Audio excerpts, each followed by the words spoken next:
शादी के तीसरे दिन ही पीरियड्स शुरू होने वाले थे इम्तिहान का और मुझे इम्तिहान देना था। पूरी रात सो भी नहीं पाई थी। मन में एक ही बात घूम रही थी, परीक्षा कैसे दूंगी। इतनी बड़ी जिम्मेदारी के बीच सुबह होते ही रितु आकर जगाने लगी।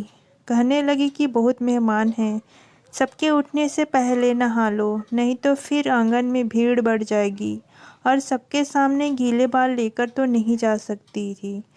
मैं चुपचाप उठी, नहाकर कमरे में आ गई, किताब फिर से हाथ में ले ली। बीच बीच में 2-4 औरतें मुंह दिखाई के लिए आती रहीं, कुछ नोट और सिक्के देकर चली जाती, लेकिन मेरा मन किताब में ही अटका हुआ था। घड़ी देखी तो 8:30 बज चुके थे। 9 बजे निकलना था और अभी तक तैयार भी नहीं हुई थी। साड़ी लेकर आईने के सामने खड़ी हुई, लेकिन वो साड़ी बांधते बांधते मेरी जान निकल गई। कितनी ही बार कोशिश की पर साड़ी ठीक से नहीं बंधी।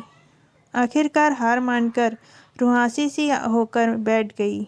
मन में अम्मा की कही बात घूमने लगी, शादी मत करो मेरी, अभी इम्तिहान देने दो। पर किसी ने मेरी एक नहीं सुनी। अच्छा लड़का मिलते ही मुझे भेज दिया, जैसे मैं बोझ थी उनके लिए। आंखों से आंसू टपकने लगे, लेकिन फिर भी खुद को संभालने की कोशिश कर रही थी। तभी दूल्हे मियाँ कमरे में आए, बोले तैयार नहीं हुई, गाड़ी आ चुकी है, जल्दी करो। मैं चुपचाप फिर से साड़ी बांधने लगी। तभी सासू माँ आई। मुझे इस हाल में देखकर उन्हें सब समझ में आ गया।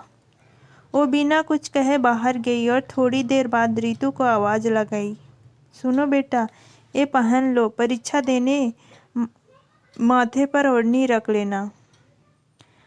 आज अगर कोई कुछ कहेगा तो कल जब तुम मास्टरनी बनोगी सबके मुंह बंद हो जाएंगे। उन्होंने अपनी बेटी का सूट सलवार मेरे हाथ में थमा दिया। मेरी आंखों में आंसू थे, पर दिल में एक अजीब सी ताकत महसूस हुई। मैंने उनकी ओर देखा और उन्होंने मेरे सिर पर हाथ फेरकर मुझे आशीर्वाद दिया। वो कमरे से बाहर चली गई और पीछे से आईने में देखा, दूल्हे मियाँ मुस्कुराते हुए मुझे देख रहे थे। ऐसे रिवाजों का क्या मतलब जो हमारी बेटियों और बहुओं को आगे बढ़ने से रोक दे।